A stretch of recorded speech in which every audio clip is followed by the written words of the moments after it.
Number 1.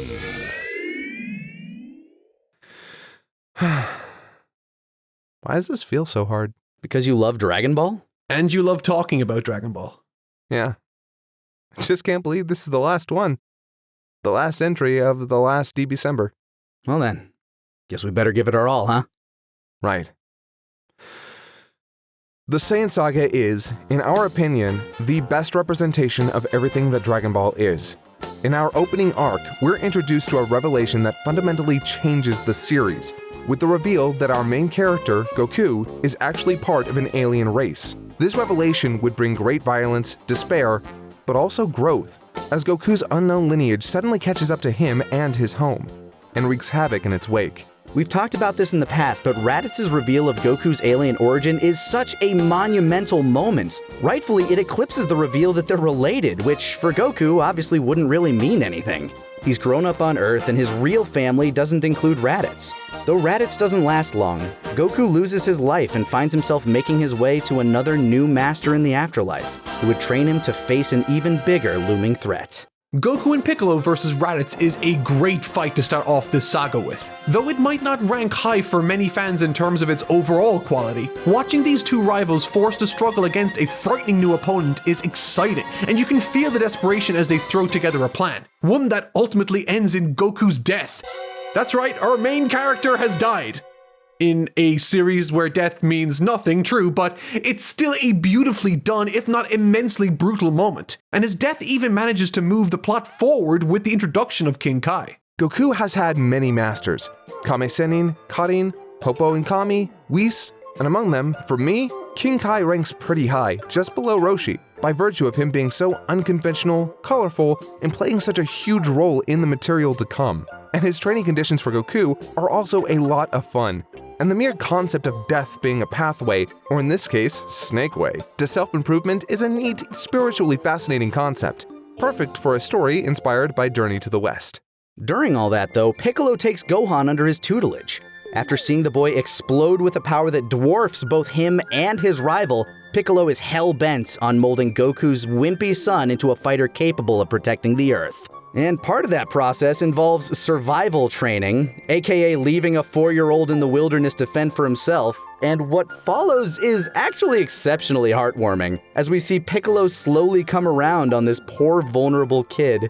It's effective storytelling on Toriyama's part, and a level of emotional interaction and growth he rarely explores. During all of this, our gang heads up to Kami's lookout to train, and while the manga doesn't show us any of it, the anime goes a long way to help expand on their development. Unfortunately, no amount of training could prepare them for the Saiyans, who, upon their first appearance, decimate an entire city with a single casual attack. It's an intense moment of destruction that dwarfs any we've seen before, and effectively shows us just how strong these two enemies really are, especially when you consider the one who delivers the attack is Nappa, who answers to his diminutive, domineering partner, Vegeta.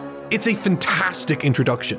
Once our Dragon team arrives on the battlefield, they have very little time to reminisce before the fight gets underway, and between the Saibai and Nappa, the brutality here is a grisly sight. Though we're introduced to amazing new techniques and team-ups, fighter after fighter is felled, tragedy topping tragedy, all culminating in Piccolo, the reincarnated Demon King, sacrificing his life for a child, not even his own. It's a powerful scene, and it's the perfect climax for Piccolo's growth up until this point. Luckily, before Gohan and Krillin can meet the same fate, Goku arrives now equipped with the Kaioken. His swift defeat of Nappa is as sweet as candy after his onslaught, but Vegeta's betrayal is the real capper. We see here that our final opponent isn't just powerful, he's heartless. And what comes next may be the greatest fight in all of Dragon Ball. Starting off with the most iconic facedown in the franchise, Goku has to use every bit of his new training just to keep pace with Vegeta, leading up to an insane beam struggle. And after Vegeta loses, he makes a fake moon to transform into the mighty Ozaru. And that's where this fight gets even more insane. Piccolo's showing as a kaiju in the previous saga felt novel, but here, it's a force of terror and destruction, fast enough to keep up with Goku and strong enough to crush him. It's only with the help of Krillin, Gohan, and Yajirobe that they're able to put an end to this monkey madness. This isn't just Goku versus Vegeta anymore. It's every remaining Earthling fighter versus Vegeta. Every single one of them is a necessary player here, which is pretty damn cool. Watching them all band together against this threat instead of the classic 1v1 showdown is a treat, and something we always appreciate from Dragon Ball. Luckily for our heroes, Vegeta's got his sights set solely on Gohan, so Krillin has the opportunity to take Goku's unused Spirit Bomb to try and seal the deal. And though he misses, thanks Yajirobe, Gohan's finally able to land a vital shot and rebounds the ball at the last moment, finally finishing off Vegeta. Or at least you'd think. Surprise, motherfucker. Because even that's not enough, and the tiny terror, bloodied and bruised, continues his rampage. Before Gohan does some totally contrived bullshit by growing back his tail, becoming an Ozaru from Vegeta's fake moon, and then crushing the Saiyan beneath him.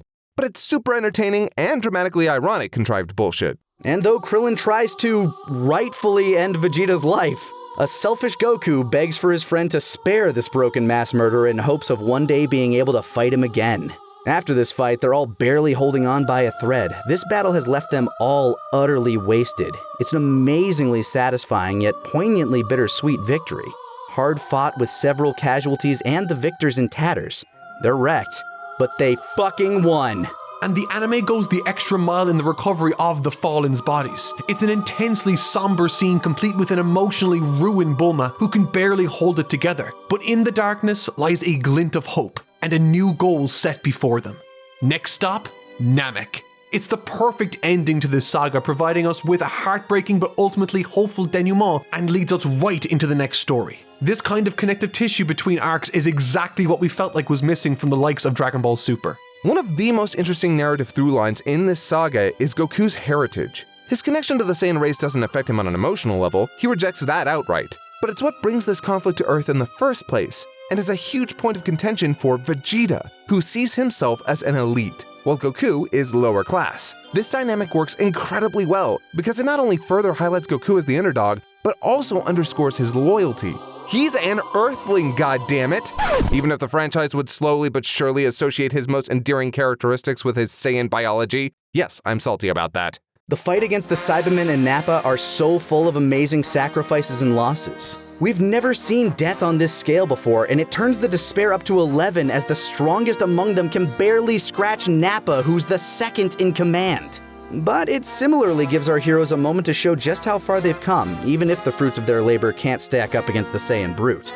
It also offers us the perfect big damn hero moment for Goku and sets up the premise for the next saga. But the real highlight here is the non-stop brawl against Vegeta. While some other fights in Dragon Ball would feel bloated and overly long, this fight actually feels perfectly paced. There's never a dull moment as things escalate via the Kaioken, the Uzaru, the Spirit Bomb, freaking Yajirobe and his sword. It's also wonderful to watch Piccolo and Gohan develop. These two are the emotional core of most of this saga. They both provide depth and growth as they influence one another. Gohan becoming a stronger, more confident fighter, while Piccolo becomes a more empathetic, caring person. His death is maybe one of the most effective in the franchise and is done impeccably. Kudos to the anime for the scene. I mean, it's brilliant. This saga, in a lot of ways, feels like the perfect version of this particular formula Toriyama had begun with the King Piccolo saga. No other arc does it quite this well, this consistently. It checks every box. This is Dragon Ball at its peak. You all right, buddy? Yeah, I'm good. Hey, I just wanted to say thanks for bringing me on for this one, you guys. Dragon Ball's been close to my heart for a long time, and honestly, you guys helped to keep that love alive long into my adulthood. I've always enjoyed hearing your takes, whether it be here or in your Abridged series, and so I guess what I'm trying to say is, it was honestly a blast to get to talk about what I love here with both of you.